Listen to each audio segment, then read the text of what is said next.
અને હવે નજર કરીએ સમાચાર સુપરફાસ્ટ પર।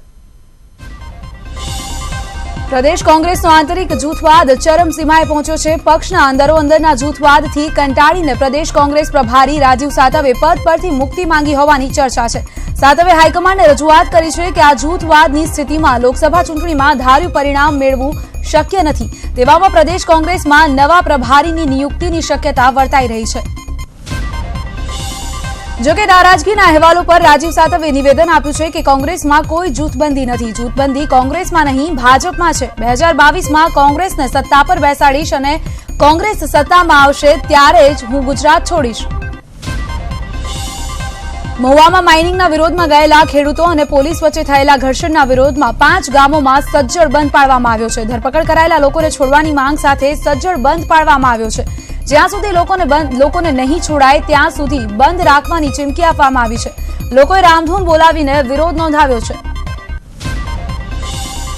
મહુવાના બાંભરમાં ખાનગી કંપનીમાં માઇનિંગ દરમિયાન ઘાયલ થયેલ ખેડૂતોની ખબર અંતર લેવા વિરોધ પક્ષના નેતા પરેશ ધાનાણી પહોંચ્યા હતા।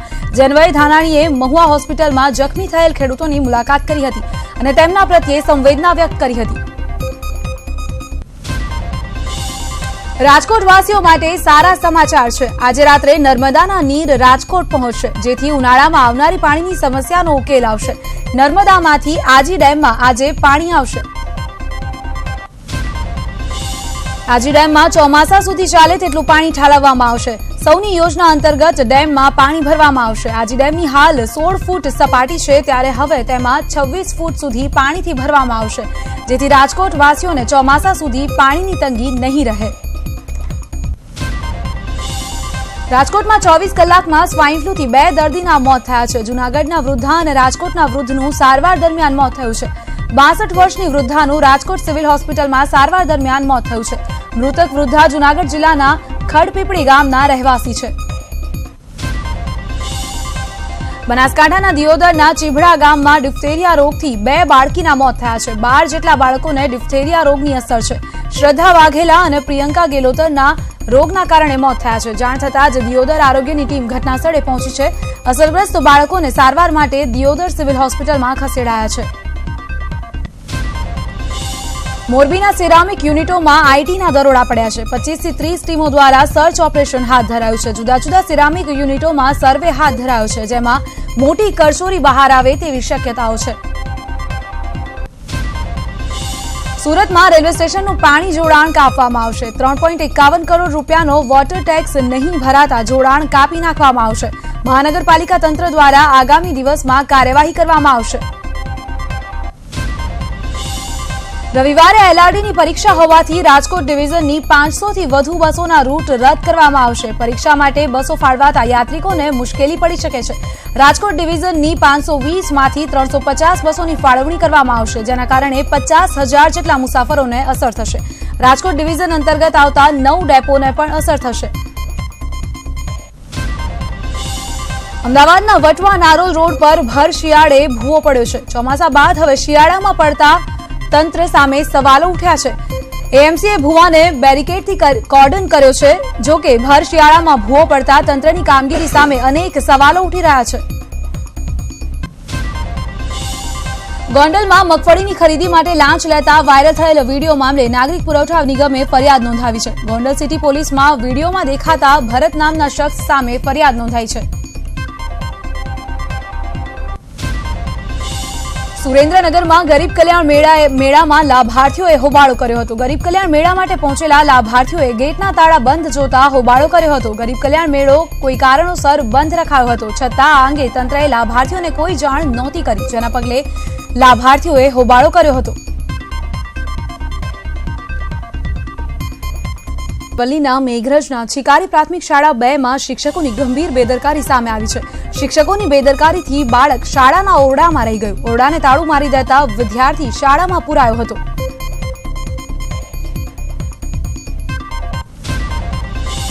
ધોરણ 6માં ભણતો મૌલિક ખરાડી આખી રાત રૂમમાં જ રહી ગયો હતો। પરિવારજનોએ આખી રાત વિદ્યાર્થીની શોધખોળ કરી હતી। બાદમાં સવારે 6 વાગે શાળામાંથી બાળકને બહાર કઢાયો હતો। ગંભીર બેદરકારી સામે ગ્રામજનોમાં રોષ જોવા મળ્યો છે, તો સમગ્ર મામલે ડીઈઓએ તપાસના આદેશ આપ્યા છે। સુરતના પલસાણાની હદમાંથી દમણથી નવાપુર લઈ જવાતો દારૂ ઝડપાયો છે. તે સમયે સ્ટેટ વિજિલન્સની ટીમ દ્વારા દરોડો પાડવામાં આવ્યો. કુલ 70 લાખના મુદ્દામાલ સાથે દારૂ ઝડપાયો છે, જેમાં એક આરોપીની પોલીસે અટકાયત કરી છે, જ્યારે 9 આરોપીઓ વોન્ટેડ છે. ગુજરાત પોલીસ વિભાગમાં ફરજ બજાવતા પીએસઆઈ દેવેન્દ્રસિંહ રાઠોડના મોતને 4 દિવસ વીતી ગયા છતાં હજુ સુધી તેમના મૃતદેહને અગ્નિદાહ નથી મળી શક્યો. સવાલોમાં પોલીસની તપાસ અને પરિવારના ન્યાયની આશ વચ્ચે મૃતકનો મૃતદેહ રઝળી રહ્યો છે. અમદાવાદના પીએસઆઈના આપઘાત મામલે ક્રાઇમ બ્રાન્ચની તપાસથી પરિવારજનો નારાજ છે. આપઘાતના 4 દિવસ બાદ પણ પરિવારે મૃતદેહ નથી સ્વીકાર્યો. હજુ ક્રાઇમ બ્રાન્ચના અધિકારીઓએ પણ તેમનો સંપર્ક નથી કર્યો. ન્યાયની આશ સાથે પીએસઆઈ પરિવાર હાઈકોર્ટ જશે. પરિવારે હવે ન્યાયની આશા છે. પરિવારનો આક્ષેપ છે કે પોલીસ કથિત આરોપી ડીવાયએસપીને છાવરી રહ્યું છે. પોલીસકર્મીનો પરિવાર ભટકી રહ્યો છે ન્યાયની આશમાં. ન્યાયની આશ છોડી ચૂકેલો પરિવાર કોર્ટના શરણે જવાની તૈયારી કરીને બેઠો છે. Bank of Baroda, Dena bank અને વિજયા બેંકમાં જો તમારું બેંક એકાઉન્ટ હશે તો કદાચ તમારી બેંક બદલાઈ શકે છે. સરકાર આગામી દિવસોમાં પ્લાન કરી રહી છે કે વિવિધ બેંકોને મર્જ કરીને ગ્લોબલ સાઇઝની માત્ર 4 થી 5 બેંકો જ બનાવવા માંગે છે. સરકાર બેંકોની એનપીએને ઘટાડવા અને બેંકોની લોન આપવાની તાકાતને વધારવા માટે પ્રયાસ કરી રહી છે. સરકારે 3 સરકારી બેંકોને મર્જ કરવાની જાહેરાત કરી છે, જેથી આગામી દિવસોમાં તમારું એટીએમ, ચેકબુક અને બેંકનું નામ બદલાઈ શકે છે. અરુણ જેટલીએ કહ્યું છે કે અમે આ મર્જરથી નબળી બેંકોને ભેગી કરવા માંગતા નથી, પરંતુ ટકાઉ લોડિંગ ક્ષમતા તૈયાર કરવા માંગીએ છીએ. જો કે આ મર્જરનો સમય હજુ નક્કી નથી થયો, પરંતુ નાણાકીય વર્ષના અંત સુધીમાં તે નક્કી થાય તેવી આશા છે. બનાસકાંઠાના પાલનપુરના ઢેલાણા પાસે હિટ એન્ડ રનની ઘટના સામે આવી છે. એક અજાણ્યા વાહન ચાલકે આધેડને ટક્કર મારતા ઇજાગ્રસ્ત આધેડનું મોત નીપજ્યું છે. સારવાર દરમિયાન વૃદ્ધે હોસ્પિટલમાં દમ તોડ્યો હતો. મૃતક આધેડ પાટણના ચંદ્રમણા ગામનો રહેવાસી હોવાનું સામે આવ્યું છે. ડાંગ બરડીપાડા ખાનગી બસ અકસ્માત મામલે પોલીસે 3 લોકોની ધરપકડ કરી છે. બરડીપાડા ખાનગી લક્ઝરી બસ અકસ્માતમાં 10 લોકો મોતને શરણે થયા હતા, ત્યારે અકસ્માત માટે જવાબદાર લોકોને હાથ કરવા પોલીસ સક્રિય ભૂમિકામાં આવી હતી. પોલીસે બસના ડ્રાઈવર, બસના માલિક અને ટ્યુશન સંચાલકની ધરપકડ કરી છે. પોલીસે આ 3 આરોપીને કોર્ટમાં રજૂ પણ કર્યા છે અને કોર્ટે 3 આરોપીઓને જ્યુડિશિયલ કસ્ટડીમાં મોકલી આપ્યા હતા.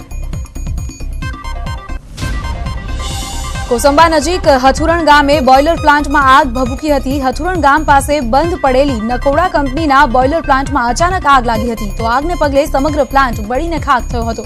4 ફાયર ફાઇટરોએ ભારે જહેમત બાદ આગ પર કાબુ મેળવ્યો હતો. રાજ્યમાં ઠંડીમાં આંશિક રાહત મળી છે. 7.4 ડિગ્રી સાથે ગાંધીનગર સૌથી ઠંડુ શહેર રહ્યું છે, તો વલસાડ અને મહુવાનું 9.1 ડિગ્રી તાપમાન નોંધાયું છે. અમરેલીનું 9.4 ડિગ્રી, ડીસાનું 9.7 ડિગ્રી તાપમાન નોંધાયું છે, તો અમદાવાદનું 10.8 ડિગ્રી અને વડોદરાનું 11.2 ડિગ્રી તાપમાન નોંધાયું છે. અરવલ્લીમાં ખેડૂતોના માથે વધુ એક ઘાત આવી છે. ભિલોડામાં 4 લાખ કેપ્સિકમ મરચાના છોડ સામે ખતરો તોડાઈ રહ્યો છે. મરચામાં વાયરસ આવતા છોડ સુકાઈ રહ્યા છે. ગડાદર કંપા વિસ્તારમાં કેપ્સિકમ મરચાનું સૌથી વધુ વાવેતર હોય છે. ખેડૂતોને લાખો રૂપિયાનું નુકસાન થાય તેવી શક્યતા છે. વડાપ્રધાન નરેન્દ્ર મોદીએ આજથી લોકસભા ચૂંટણી માટે પ્રચારની શરૂઆત કરશે.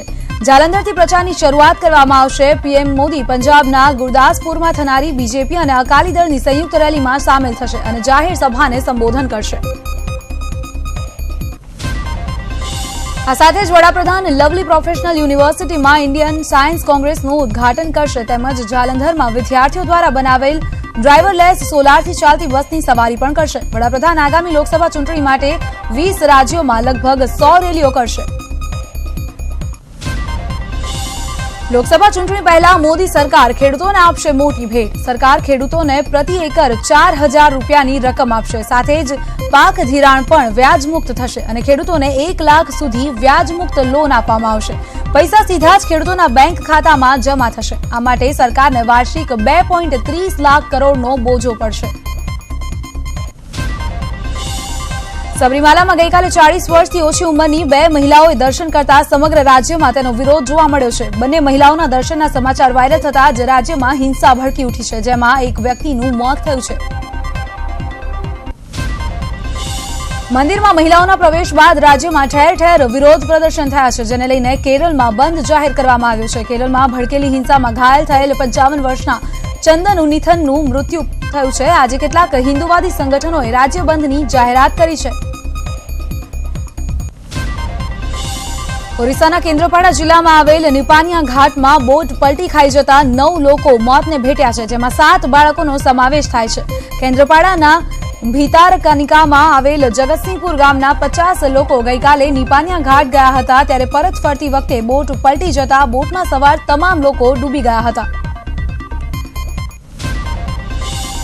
બોટમાં સવાર મોટાભાગની મહિલાઓ અને બાળકો પ્રવાસે ગઈ હતી, જે દરમિયાન આ અકસ્માત સર્જાતા 7 બાળકો મોતને ભેટ્યા છે. જોકે હજુ સુધી એક વ્યક્તિ ગુમ છે, જેની શોધખોળ ચાલી રહી છે. કાશ્મીરમાં 1 મહિના બાદ નવા વર્ષે બરફવર્ષા થઈ છે. કાશ્મીરમાં રાજૌરી જિલ્લાના પીર પંજાલ પર્વત શૃંખલા પર બરફવર્ષા થઈ છે, જેને લઈને ઠંડીનું પ્રમાણ વધ્યું છે. તો બરફને રસ્તા પરથી હટાવવાનું કામ હાલ ચાલી રહ્યું છે. ઠંડીથી કાશ્મીર કંપી રહ્યું છે, હિમાચલ ઠરી ગયું છે અને ઉત્તરાખંડ ફ્રીઝ થઈ ગયું છે. રેકોર્ડ તોડ બરફ પડી રહ્યો છે. કારગિલમાં -17 ડિગ્રી તાપમાન છે, તો શ્રીનગરની આસપાસ પણ તાપમાન માઇનસ પર પહોંચ્યું છે. હિમાચલમાં તો પ્રવાસીઓ બરફ જોઈને ખુશ છે, પરંતુ અહીં રહેનાર લોકો માટે આ બરફ વર્ષા કહેર વરસાવી રહી છે. તો રાજસ્થાનમાં પણ કોલ્ડવેવને પગલે ઠંડીનો કહેર જોવા મળી રહ્યો છે. લોકો ઠંડીથી થીજી રહ્યા છે. કડકડતી ઠંડીથી બચવા લોકો અવનવા ઉપાયો શોધી રહ્યા છે. ક્રિસમસ અને નવું વર્ષ મનાવવા આવનાર શ્રદ્ધાળુઓએ શિરડીના સાંઈબાબાની દાનપેટી સોના, ચાંદી અને રોકડા રૂપિયાથી ભરી દીધી છે. 25 ડિસેમ્બરથી 1 જાન્યુઆરી સુધીમાં 9,50,000 ભક્તોએ સાંઈબાબા સમાધિના દર્શન કર્યા છે. મંદિરને કુલ મળીને 14,54,00,000નું મહાદાન મળ્યું છે. અમેરિકા દ્વારા ભારતીય કૃષિ ઉત્પાદનોના આયાત પર લગાવવામાં આવેલ શુલ્કના જવાબમાં ભારત પણ અમેરિકી ઉત્પાદકો પર શુલ્ક લગાવી શકે છે, જેનાથી અમેરિકી નિર્યાત પર $90 કરોડનું નુકસાન થશે. આ નિર્ણય રાષ્ટ્રપતિ ટ્રમ્પ દ્વારા સ્ટીલ અને એલ્યુમિનિયમની વસ્તુઓ પર આયાત પર શુલ્ક લગાવ્યા બાદ લેવામાં આવ્યો છે. રશિયાના એક શહેરમાં ગેસ લીકેજ થયા બાદ થયેલા બ્લાસ્ટને કારણે એક ઇમારત ધરાશાયી થઈ ગઈ હતી, જેના કાટમાળમાં 11 મહિનાનું બાળક ફસાયું હતું. આ બાળકને -17 ડિગ્રી તાપમાનમાં ઘટનાના 35 કલાક બાદ કાટમાળમાંથી જીવિત બહાર કઢાયું છે. બાળકના રડવાના અવાજ બાદ તેની શોધખોળ શરૂ કરવામાં આવી હતી. હિન્દ મહાસાગરમાં પોતાના મિત્ર પાકિસ્તાનની સાથે પોતાની હાજરીને મજબૂત કરવા ચીન સમુદ્રના રસ્તે ભારતને ઘેરવાની તૈયારીમાં છે. એક રિપોર્ટ અનુસાર ચીન પાકિસ્તાન માટે એક અતિ ઉન્નત યુદ્ધ પોત તૈયાર કરી રહ્યું છે. એક રણનૈતિકના રૂપે મહત્વપૂર્ણ હિન્દ મહાસાગરમાં શક્તિ સંતુલન સુનિશ્ચિત કરવા માટે બંને દેશો વચ્ચે સમજૂતીનું પરિણામ છે. કડક વલણ તાઇવાનને તે સ્વતંત્રતાની વાત છોડી ચીનની સાથે શાંતિપૂર્ણ પુનઃ એકીકરણને અપનાવે. તેઓએ તાઇવાનને ચેતવણી આપી છે કે જો તે તેમ નહીં કરે તો ચીન સેનાનો ઉપયોગ કરવામાં પાછળ નહીં રહે.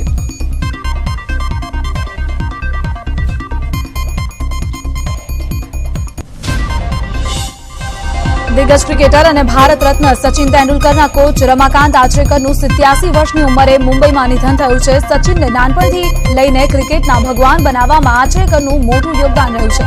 સચિનની સાથે જ પૂર્વ ક્રિકેટર વિનોદ કાંબલીએ પણ કોચ રમાકાંત આચરેકર પાસે ટ્રેનિંગ લીધી હતી. આચરેકરને દ્રોણાચાર્ય એવોર્ડ અને પદ્મશ્રી એવોર્ડ એનાયત કરાયો હતો. ભારતીય કેપ્ટન વિરાટ કોહલીએ પોતાની ફિટનેસની સમસ્યાનો ખુલાસો કરતા જણાવ્યું છે કે મને વર્ષ 2011થી પીઠમાં દુખાવાની તકલીફ છે, પરંતુ હું આ દુખાવાને દૂર કરવામાં સફળ રહ્યો છે. ઉલ્લેખનીય છે કે કોહલી મેલબોર્ન ટેસ્ટ દરમિયાન દુખાવાથી પીડાતા હતા, જે રમત દરમિયાન જોવા મળ્યું હતું.